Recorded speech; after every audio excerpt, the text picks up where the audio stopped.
Hello children, welcome to my class. Hope you all are fine. So in this video we are going to continue with chapter 2 polynomials. Last video में मैंने आपको बताया था कि ऐसे values जो किसी पॉलिनॉमियल को रिड्यूस कर देते हैं ज़ीरोज़ में उसे ज़ीरोज़ ऑफ पॉलिनॉमियल कहते हैं। इस वीडियो में हम सीखेंगे कि क्वाड्रेटिक पॉलिनॉमियल के ज़ीरोज़ को फाइंड आउट कैसे करते हैं। तो मैं कुछ एग्जाम्पल्स के थ्रू समझाऊंगी आपको। So let us consider our first example x² - 25। ये फर्स्ट टाइप के एग्जाम्पल्स हैं जिसमें आपको दो टर्म्स दी होंगी, एक x² वाली टर्म होगी और एक कांस्टेंट टर्म होगी। यहाँ मिडल टर्म जो x इन्वॉल्व करती है वो वाली टर्म यहाँ पर मिसिंग है।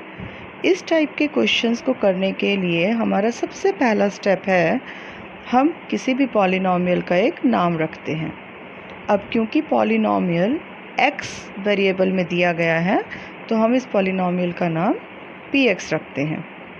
सेकंड स्टेप हमेशा कॉमन रहता है, किसी भी पॉलिनॉमियल का नाम रखने के बाद उसको इज इक्वल टू 0 पुट कर देते हैं क्योंकि हम उसके ज़ीरोज़ फाइंड आउट करने वाले हैं।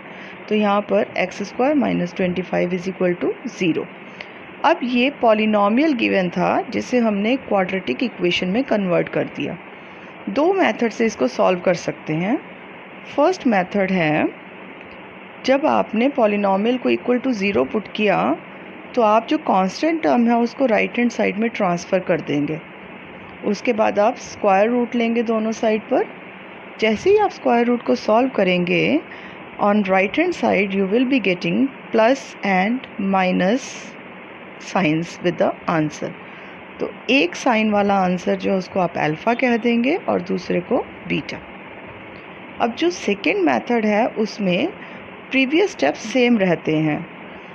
अब जब आपकी इक्वेशन बनकर तैयार हो गई तो उसको आप क्वाड्रेटिक इक्वेशन से, उसकी जो जनरल फॉर्म है उससे आप क्या करेंगे, कंपेयर। a की वैल्यू 1 है, b यहाँ पर 0 है और c की वैल्यू कितनी आ जाएगी, -25। समझ गए होंगे आप लोग। मैं इसे क्वाड्रेटिक फार्मूला से सॉल्व करने वाली हूँ। तो सबसे पहला काम हमें करना है, d की वैल्यू फाइंड आउट करनी है। d की वैल्यू ऑब्वियसली पॉजिटिव आएगी जब आप ज़ीरोज़ फाइंड आउट करेंगे। x की फर्स्ट वैल्यू के लिए फॉर्मूला होता है -b + √d/2a, जिसे हम अपने क्वेश्चन में अल्फ़ा से रिप्रेजेंट करते हैं। जो वैल्यू आएगी सॉल्व करके हमारे पास 5। इसी तरह से जो सेकंड वैल्यू है उसे हम बीटा से रिप्रेजेंट करेंगे और फॉर्मूला आप लोग क्वाड्रेटिक इक्वेशंस में ऑलरेडी पढ़ चुके हैं, -b - √d/2a। सब वैल्यूज़ को पुट करेंगे, यहाँ से आपके पास बीटा की वैल्यू आ जाएगी। तो सॉल्यूशन दोनों तरह से हो सकता है, आपको जो मेथड इजी लगेगा आप वो मेथड ऑप्ट कर सकते हैं। Let us continue with the second example. अब इस एग्जाम्पल में अब क्या डिफरेंस है देखिए, यहाँ पर कांस्टेंट टर्म जो है वो मिसिंग है। Example is 4u² - 8u। यहाँ पर हमारे पास u² वाली टर्म भी है और u वाली टर्म भी है, लेकिन कांस्टेंट टर्म नहीं है। तो जो बेसिक स्टेप्स हैं वो हमेशा सेम रहते हैं। फर्स्ट स्टेप में क्योंकि ये पॉलिनॉमियल u वेरिएबल में दिया गया है तो इसका जो नाम हम रखेंगे वो रख देंगे p ऑफ u। उसके बाद सेकंड स्टेप में एज़ यूजुअल क्योंकि हम ज़ीरोज़ फाइंड आउट करने वाले हैं तो पॉलिनॉमियल को इज इक्वल टू 0 पुट कर देंगे। तो अब ये जो पॉलिनॉमियल हमें गिवन था हमने उसको क्वाड्रेटिक इक्वेशन में कन्वर्ट कर दिया। अब इसे सॉल्व करने के again we have two methods. तो फर्स्ट मेथड जो है उसमें हम फैक्टर्स बना करके इस इक्वेशन को सॉल्व करते हैं, अगर आप उसे याद रख सकें तो उस केस में क्या होगा, 4u² और 8u इन दो टर्म्स में से आप देख सकते हैं कि 4u जो है वो कॉमन है। तो 4u को दोनों टर्म्स में से कॉमन लेके ब्रैकेट के अंदर we will be getting u - 2 and on right hand side we will be getting 0। अब हमें मालूम है कि दो फैक्टर्स का जो प्रोडक्ट है वो 0 सिर्फ तब हो सकता है जब उन दोनों में से कोई एक नंबर या एक फैक्टर 0 हो। तो या तो यहाँ पर 4u जो होगा वो इक्वल टू 0 होगा या फिर u माइनस 2 जो है उसको इक्वल टू 0 पुट करेंगे। तो जब आप 4u इज इक्वल टू 0 को सॉल्व करेंगे you will be getting value of alpha, और जब आप u माइनस 2 को सॉल्व करेंगे you will be getting beta. अब जो सेकंड फॉर्मूला है, सेकंड मेथड है, वो है क्वाड्रेटिक फॉर्मूला। एज़ यूजुअल जब हमारी इक्वेशन बन जाती है इक्वल टू 0 पुट करने पर, तो उसको आप कंपेयर कर लेंगे किससे, general form of quadratic equation से। a की वैल्यू 4 आ जाएगी, b की वैल्यू -8 है, c यहाँ पर मिसिंग है, it means it is equal to 0। d की वैल्यू सॉल्व कर लेंगे b² - 4ac फॉर्मूला अप्लाई करके, and after that you will be finding out the first value of 0 alpha by putting -b plus under the root d upon 2a। Values put करके आपके पास answer आ जाएगा।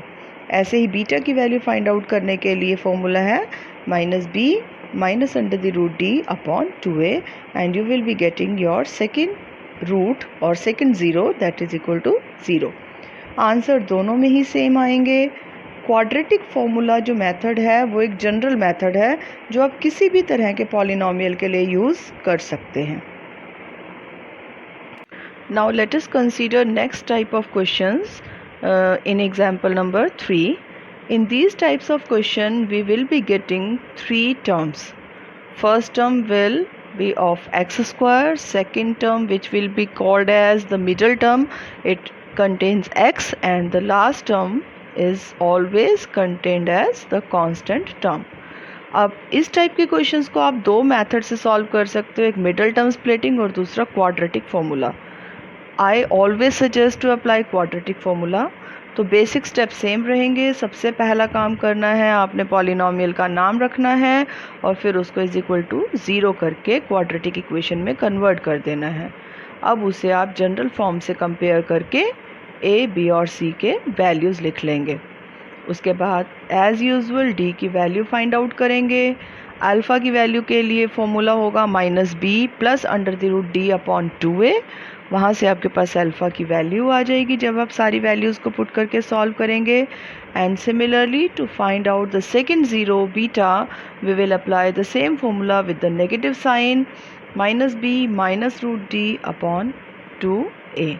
इस question को middle term splitting से भी किया जा सकता है, बट उस मेथड में नेगेटिव साइंस या पॉजिटिव साइंस या कॉमन लेने में कोई प्रॉब्लम हो सकती है, इसीलिए मैं हमेशा क्वाड्रेटिक फॉर्मूला के लिए ही सजेशंस देती हूँ।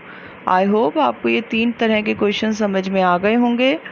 इन our next video we will discuss if the zeros are given to us then how we can form the polynomial. Till then, bye bye, have a nice time, stay at home, stay safe.